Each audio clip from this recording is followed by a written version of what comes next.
Background apps and tasks, do they kill Star Citizen performance?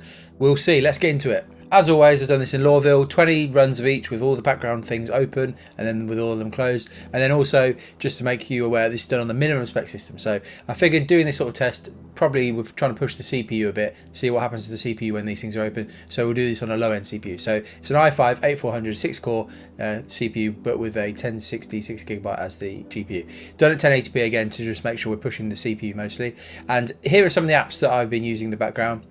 We've got CCleaner, Microsoft Teams, then in the background also I had open an OBS, wasn't doing anything, filming or recording or streaming or anything like that, but it was open. And then we worked with Task Manager, got one Google Chrome tab open and Mail, and then it's File Explorer. So just a few things, just a kind of light smattering of things open that the average player might have in the background.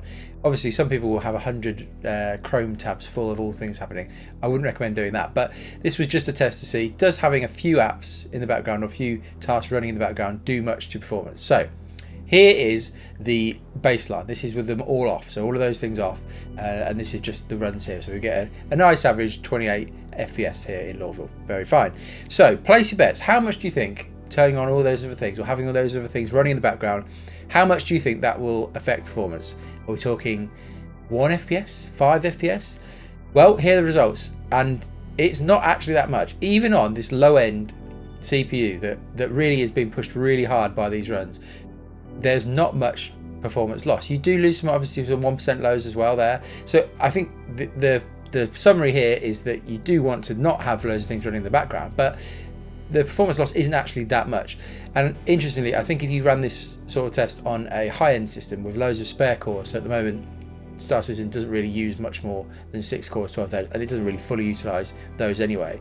I think if you were anywhere in that ballpark, the difference might be even less. I don't think having these background tasks, there's plenty of threads left to run on the CPU. So, but my recommendation still would be, when you want to get in the game, and with a game like Star Citizen where you're trying to get every single frame, make sure you've not got loads of crazy things running in the background. So that's enough for this one. We'll see you soon. Bye.